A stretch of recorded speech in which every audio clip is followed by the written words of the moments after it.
Elle a dit, soit on ouvre le mariage, soit je pars, tout en faisant ses valises. Je lui ai donc prouvé qu'elle ne pouvait pas me menacer, et j'ai changé les serrures. Maintenant, elle est revenue en suppliant, mais je ne l'écoute plus. J'ai 31 ans. J'ai commencé comme agent immobilier commercial, juste après l'université. La plupart des gens pensent que l'immobilier est un moyen de gagner de l'argent facilement, mais moi, je me suis cassé le dos au travail. Je passais des appels à froid, de 7 heures du matin jusqu'à 9 heures du soir. Chaque jour que Dieu fait. Je frappais aux portes les week-ends, jusqu'à avoir les phalanges à vif. Je vivais pratiquement dans ma voiture, emmenant les clients visiter des propriétés. J'ai parcouru environ 47 000 miles la première année, ce qui était pitoyable, compte tenu du fait que je travaillais 80 heures par semaine. Mais j'ai persévéré, car je savais que le potentiel était là. La première année fut brutale.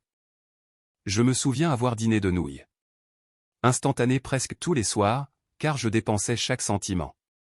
Essence, et en vêtements professionnels. Mes amis de l'université décrochaient des postes confortables en entreprise, avec des salaires stables, alors que moi, on me raccrochait au nez, et on me fermait les portes au visage.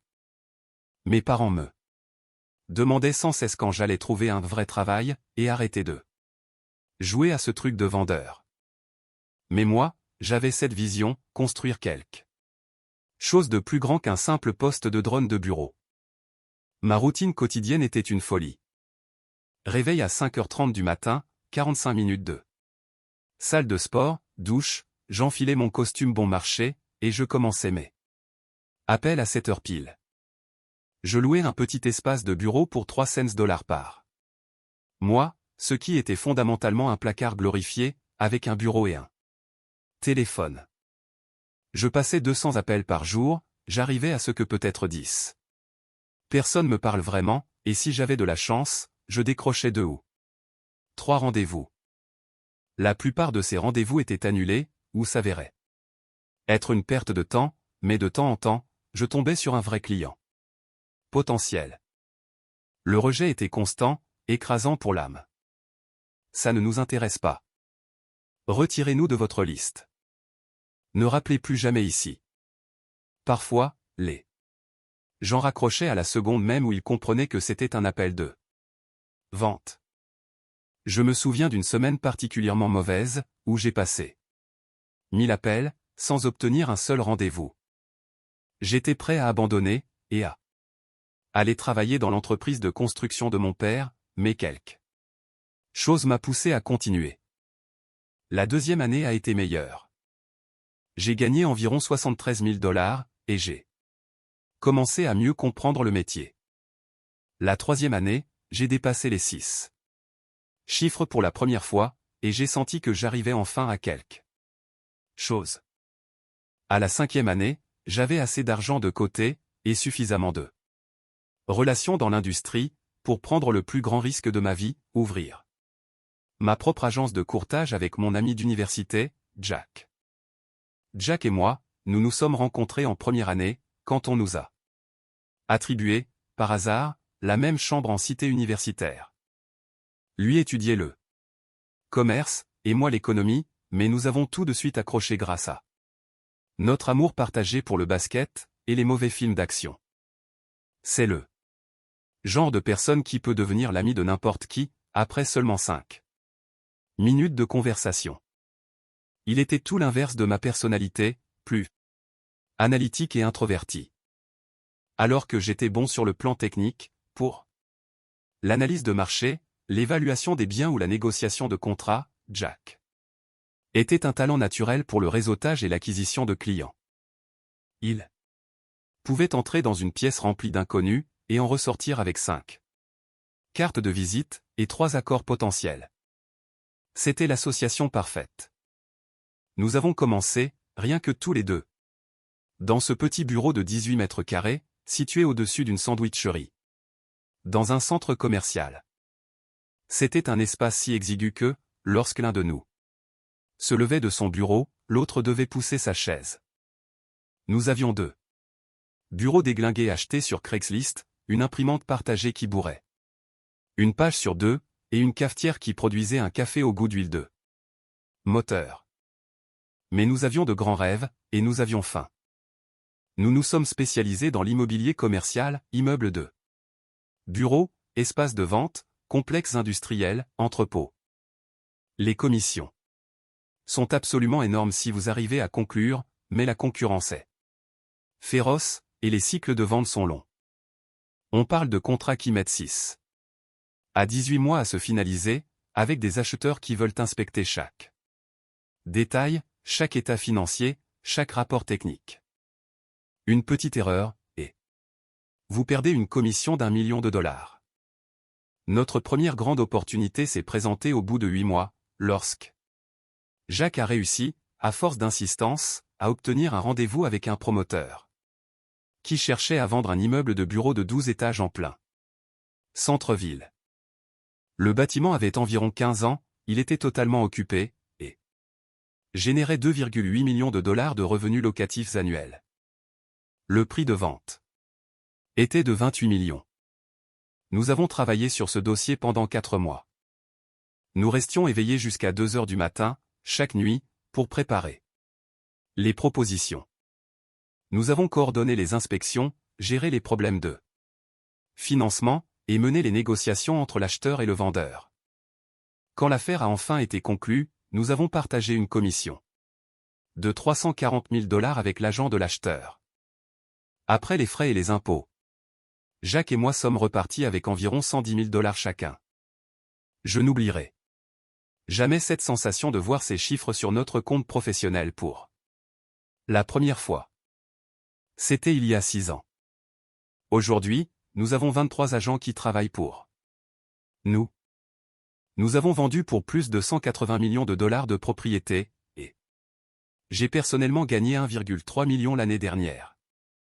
Nous avons déménagé dans un bureau de 370 mètres carrés, dans le quartier financier, avec une salle de conférence offrant une vue sur toute la ville. Rien de mal pour un gars qui a commencé à passer des appels dans une Honda Civic de 2008, complètement délabrée, avec 180 000 miles au compteur.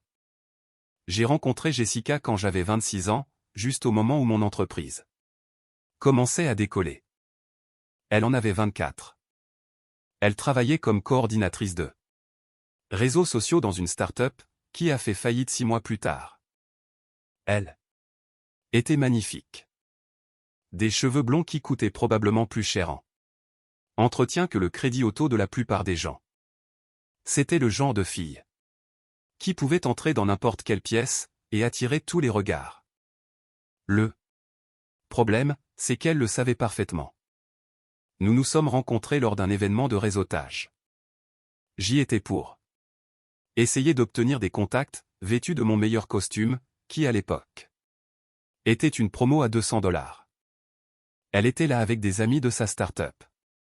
Elle portait cette robe noire qui coûtait probablement plus cher que ce que je gagnais en une semaine à l'époque, et elle avait une confiance en elle magnétique. Nous avons commencé à discuter, et elle semblait sincèrement intéressée par ce que je faisais. Elle posait des questions intelligentes sur le marché immobilier, elle paraissait impressionnée par le fait que je bâtisse mon propre business. En y repensant, je réalise qu'elle était probablement en train de calculer mon potentiel de revenus, mais sur le moment, j'ai cru qu'elle était juste curieuse intellectuellement. Nous nous sommes mariés 2 ans plus tard, dans ce qui ne peut être décrit que comme une production démesurée. À ce moment-là, je gagnais environ 165 000 dollars par an, et elle gagnait peut-être 32 000 en faisant divers boulots de marketing qui ne duraient jamais longtemps. Les entreprises l'embauchaient pour son apparence, mais elle finissait par s'ennuyer, ou par avoir des conflits avec la direction, et changeait de travail tous les 6 ou 8 mois.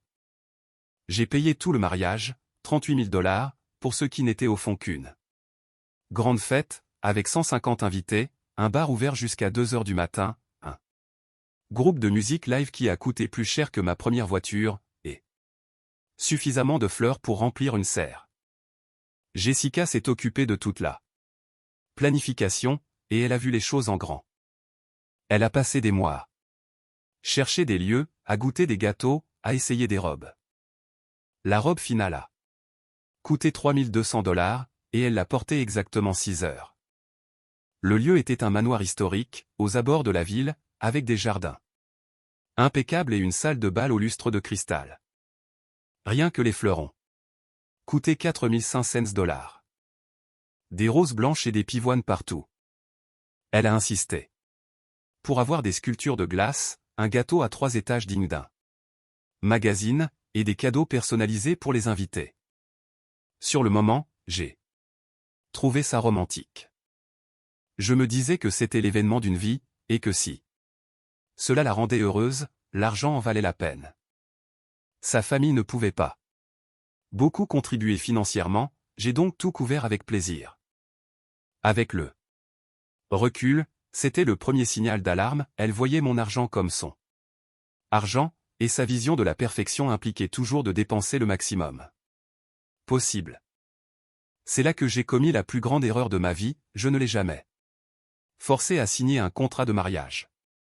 Mon avocat m'a pratiquement supplié de protéger mes actifs. Il m'a pris à part 2 mois avant le mariage et m'a dit: « Tu es en train de bâtir quelque chose de précieux, Ryan. Si ça ne marche pas, tu dois te protéger. » Mais quand je l'ai mentionné à Jessica, elle a complètement perdu les pédales. Des pleurs à n'en plus finir, des sanglots dramatiques sur le fait que je ne lui faisais pas confiance, et que j'organisais déjà l'échec de notre mariage. Si tu m'aimais, tu n'aurais pas besoin d'un morceau de papier pour te protéger de moi, disait-elle entre 2 larmes. Elle me faisait sentir que demander un contrat, c'était l'accuser d'être une chercheuse d'or. Elle m'a culpabilisé pendant des semaines. Je ne me marie pas avec toi pour ton argent, je me marie parce que je t'aime. Alors, je ne l'ai pas fait.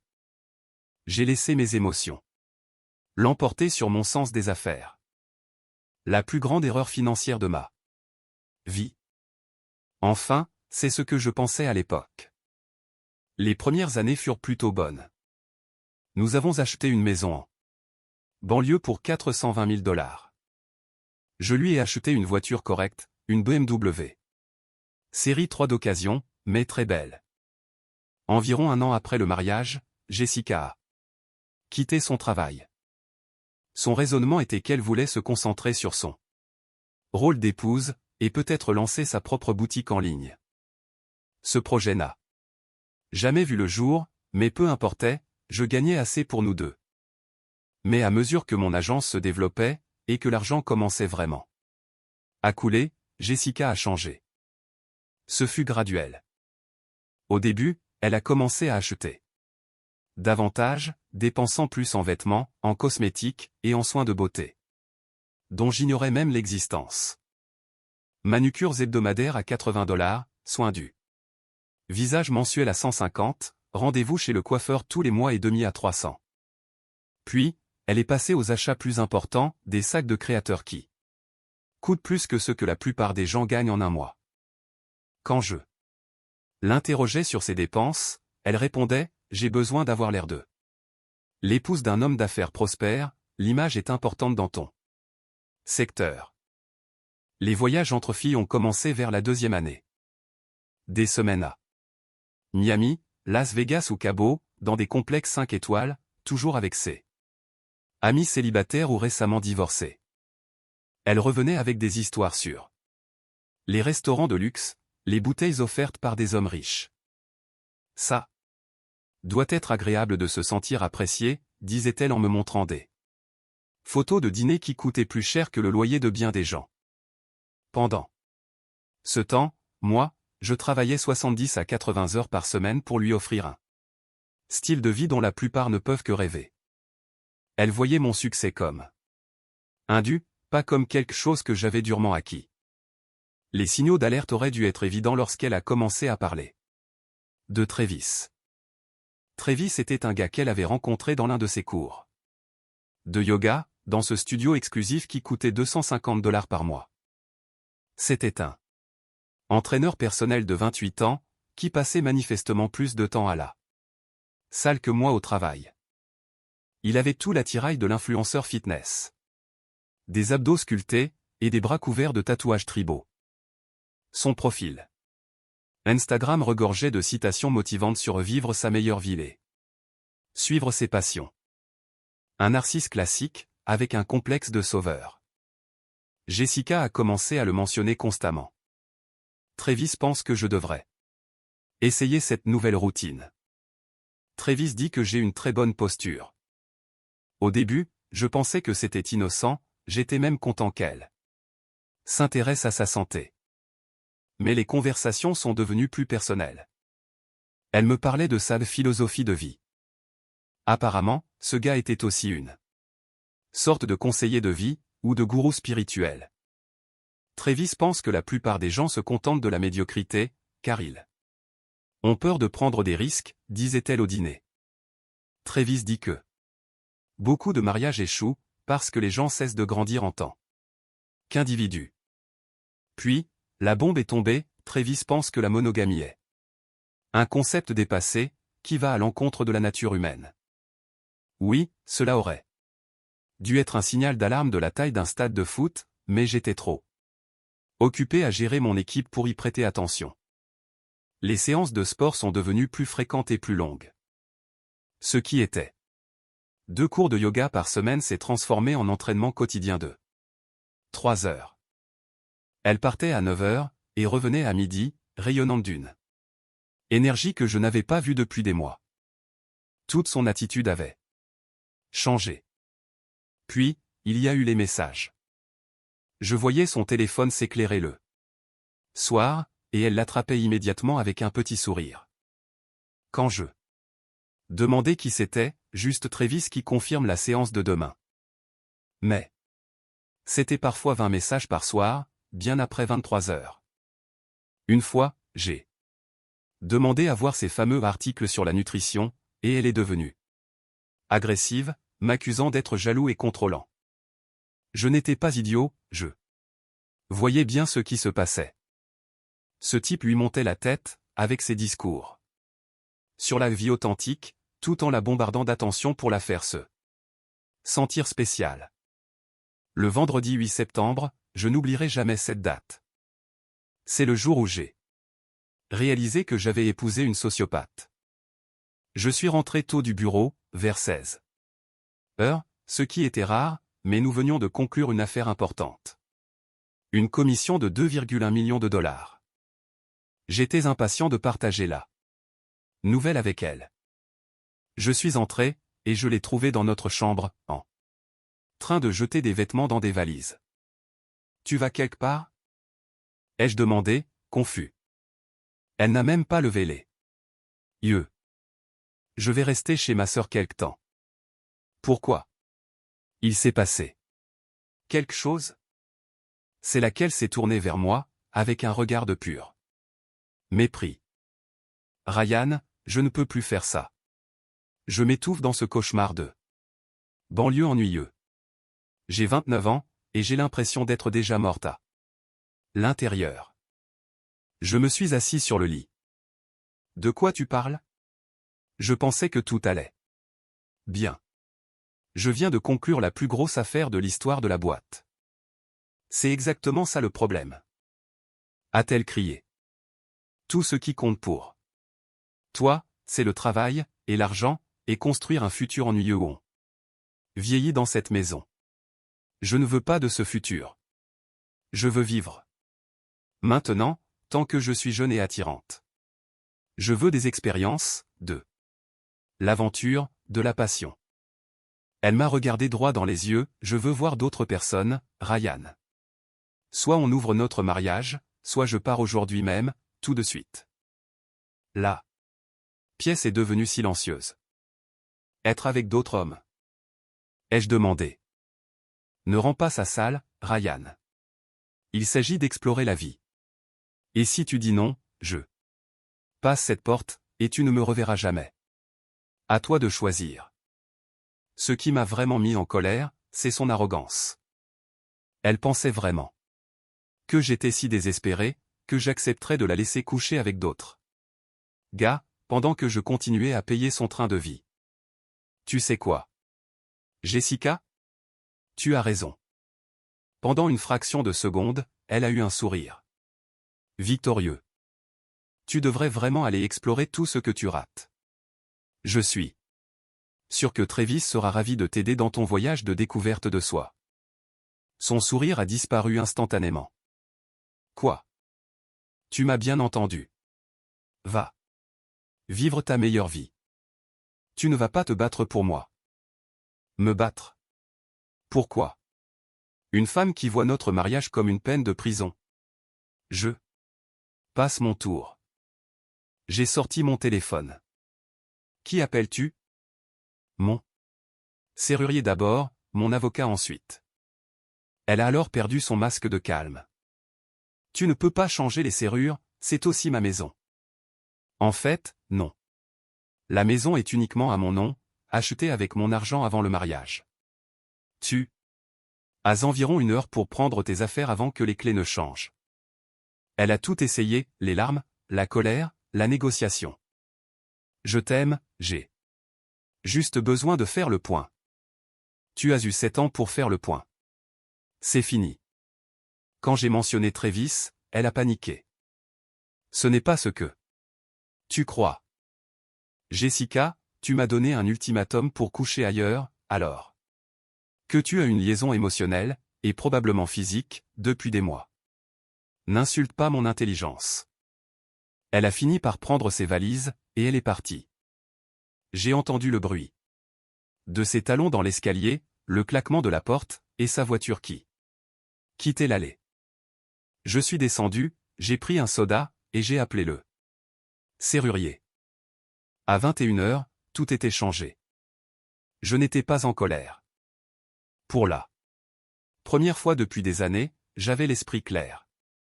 Le lendemain, je m'attendais à être dévasté, mais j'ai ressenti un soulagement incroyable. J'ai appelé Jack pour lui raconter.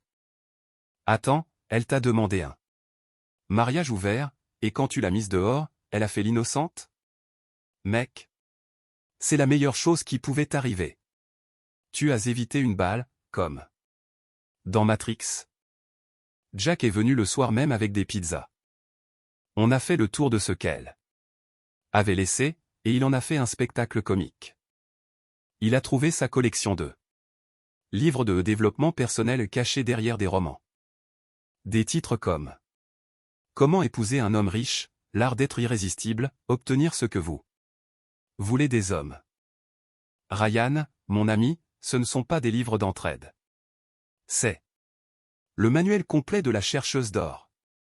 On a aussi trouvé des messages imprimés dans un tiroir. Des conversations avec Travis qui remontaient à 4 mois. Il travaille encore tard, j'ai l'impression d'être marié à un compte en banque plutôt qu'à un homme. J'avais été tellement concentré sur mon entreprise, que j'avais ignoré tous les signes. Qu'elle ne me voyait que comme une opportunité financière. Grâce à des amis communs, on a appris qu'elle s'était installée chez Travis. Moins de 72 heures après son départ. Mais la réalité l'a rattrapée très vite. Environ 1 mois plus tard, j'ai eu des nouvelles par une amie, Kelly. Jessica souffre, Ryan. Elle a l'air stressée comme jamais. Elle avait dû reprendre le travail, dans une boîte de marketing douteuse, pour environ 26 000 $ par an. Elle qui dépensait parfois 500 $ en une seule séance de shopping devait maintenant vivre avec 1800 $ par mois. Pendant ce temps, mon affaire explosait. J'ai signé 3 contrats majeurs en 2 mois. On a embauché 8 nouveaux agents. Jack et moi sommes partis fêter ça à Monaco, vol en première classe, hôtel 5 étoiles. C'est là que Jessica a commencé à appeler. J'ai ignoré les premiers messages. Puis un jour, j'ai répondu. Ryan, on pourrait prendre un café? Tu me manques, notre amitié me manque. Les amis ne se donnent pas d'ultimatum sur le mariage, Jessica. J'étais confuse à l'époque. Tu avais l'air très lucide quand tu faisais tes valises. C'est non. J'ai raccroché et je l'ai bloqué. Sa sœur, Emma, m'a appelé plus tard. Ryan, Jessica s'effondre. Elle a perdu son travail, Travis l'a mise à la porte de son appartement, et elle dort sur mon canapé. Apparemment, Travis ne voulait que s'amuser, pas s'encombrer d'une femme avec des problèmes financiers. C'est triste, mais ce n'est plus mon problème, Emma. Elle a fait une erreur. Elle m'a dit qu'elle préférait coucher avec d'autres hommes que de rester avec moi. Il n'y a pas de retour possible après un tel manque de respect. Jessica a alors commencé à raconter partout que j'étais contrôlant et abusive financièrement. Elle postait des diatribes sur les réseaux sociaux. Mais les gens qui nous connaissaient ne l'ont pas cru. Ils commentaient ses posts, « Tu ne l'as pas trompé avec ton coach? Ryan payait tout pendant que tu passais tes journées à Shopper. En quoi est-ce de l'abus ?» Elle se faisait démolir publiquement. 6 mois après son départ, ma boîte a été rachetée par une corporation pour 43 millions de dollars. Après impôts, je suis reparti avec 21 millions. Pour fêter ça, on a loué le penthouse du plus bel hôtel de la ville. Et c'est là que l'humour de l'univers est intervenu. L'entreprise de traiteurs que nous avons engagée était celle pour laquelle Jessica travaillait désormais, après avoir perdu son job de vendeuse. Pendant la soirée, je l'ai vue derrière le buffet, en train de disposer des amuse-bouches, essayant de ne pas être remarquée. Elle avait encore maigri, elle avait l'air épuisée. Vers 22 heures, elle s'est approchée de moi. Félicitations pour la vente. 21 millions. C'est une somme qui change une vie. En effet. On aurait pu avoir une vie incroyable ensemble, Ryan. On l'avait, cette vie. C'est toi qui l'as jetée à la poubelle. Je sais. Je t'en supplie, donne-moi une autre chance. Pourquoi ferais-je ça? Parce que j'ai appris ma leçon. Je sais ce qui compte maintenant. Et qu'est-ce qui compte? Toi. Nous. La vie qu'on avait. Tu veux dire l'argent que je gagnais, pendant que tu te plaignais de t'ennuyer? Ce n'est pas juste. Ce qui n'est pas juste, c'est de passer 7 ans à entretenir quelqu'un, pour s'entendre dire que c'est une oppression. Tu as fait un choix, Jessica. Tu as pensé que j'étais trop faible pour te laisser partir. Tu t'es trompé. J'ai appelé Jack. Jack, tu te souviens de mon ex-femme? Jack a souri. Avec une joie non dissimulée. En m'éloignant, je l'ai entendu murmurer une dernière fois, s'il te plaît. Mais je n'ai pas regardé en arrière. La fête a continué jusqu'au petit matin. J'ai porté un toast à notre succès. Pendant que Jessica passait le reste de la nuit à nettoyer les restes de la fête, célébrant tout ce qu'elle avait elle-même détruit. Aux dernières nouvelles, elle travaille dans un restaurant de banlieue, elle vit au jour le jour, et elle est toujours seule. Sa sœur a arrêté de m'appeler quand elle a compris que je m'en fichais éperdument.